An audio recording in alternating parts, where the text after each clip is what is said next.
है Michelson interferometer. हम लोग यहाँ पर देखेंगे माइकलसन मोटे प्रिंसिपल, जिसे हम क्या है माइकलसन इंटरफेरोमीटर भी बोलते हैं। चलिए देखते हैं यहाँ पर क्या है। बेसिकली हम लोग यहाँ देखते हैं यहाँ पर ईथर का फाउंडेशन यहाँ पर हुआ था। तो माइकलसन नाम के एक साइंटिस्ट थे, इन्होंने यहाँ पर इसके बारे में थोड़ा सा जो है जांच की थी, जिसमें इन्होंने क्या है ईथर को कैसे फॉर्म किया जाता है उसके लिए एक एक्सपेरिमेंट बनाया था, जिसका नाम पड़ा था माइकलसन इंटरफेरोमीटर। इन्होंने 1881 में एक इक्विपमेंट बनाया था और बाद में जा करके 1887 में यह इंटरफेरो नाम मॉर्ले नाम के साइंटिस्ट थे, उन्होंने इनके साथ में यहाँ पर पब्लिश किया था। तो यहाँ पर जो एक्सपेरिमेंट आया उसका नाम पड़ा माइकलसन इंटरफेरोमीटर। चलिए देखते हैं यहाँ पर क्या है। यहाँ पर एक लेंस है जो कि कॉन्वेक्स लेंस है और यहाँ से सोर्स ऑफ लाइट है, जो कि यहाँ पर एक ग्लास ट्यूब लगी हुई है और यहाँ पर दो मिरर यूज होते हैं और ये जो कि कोटिंग किए गए हैं, एक ग्लास ट्यूब है और एक टेलीस्कोप। ये बहुत ही सेंसिटिव डिवाइस होती है। चलिए देखते हैं क्या और कैसे इसमें लिखना है। Michelson and Morley perform historical equipment in 1887 to settle down the controversial leading existence of ether. Once for very used a very sensitive device which designed by Michelson in 1881, which is known as the Michelson interferometer, and then try to check that the variety of the velocity of light with respect to velocity of earth moving from ether, its variations in velocity is observed and it is uniformly existence of ether.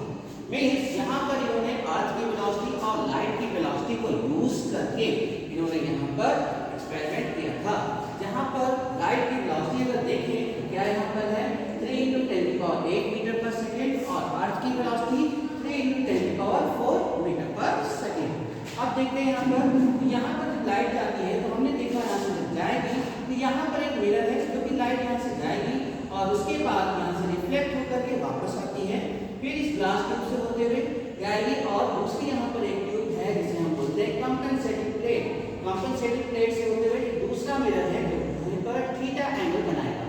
यहाँ पर दो angle बनेंगे θ1 θ2 और उसके बाद जब ये light आती है तो टोटल लाइट कहाँ पर टेलीस्कोप में इंटर करती है, जहाँ पर हम इजीली देख सकते हैं यहाँ पर ईथर का फाउंडेशन।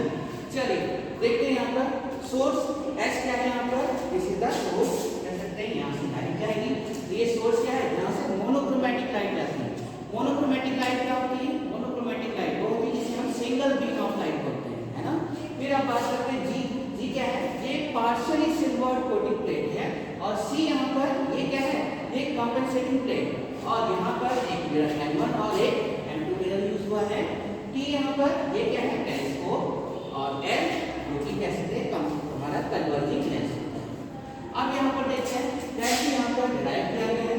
तो जैसे कि हमें पता है यहाँ पर इस मिरर से लेकर के कंपनसेटिंग प्लेट की डिस्टेंस क्या है L और इस मिरर से लेकर के ग्लास ट्यूब की जो कह सकते हैं डिस्टेंस वो क्या है L। तो हम कह सकते हैं यहाँ पर गैलीलियन ट्रांसफॉर्मेशन को यूज करके हम लोग यहाँ पर इसकी डिस्टेंस निकाल सकते हैं और हमें पता है टाइम इक्वल टू क्या होता है डिस्प्लेसमेंट अपॉन स्पीड। अब डिस्प्लेसमेंट यानी यहाँ पर क्या हुआ L और स्पीड देखें तो लाइट की स्पीड और अर्थ की स्पीड दोनों को यहाँ पर रिलेट किया गया है। तो एक बार c + v होगा और एक बार c - v। तो हम यहाँ पर गैलीलियन ट्रांसफॉर्मेशन यूज करें तो यहाँ से हम लोग निकाल सकते हैं इसकी डिस्टेंस। जैसा कि यहाँ पर देखा जाए तो एक s प्लेन होता है, दूसरा s' प्लेन, यानी एक प्लेन हमारा कैसा होगा रेस्ट में और दूसरा मोशन में होगा।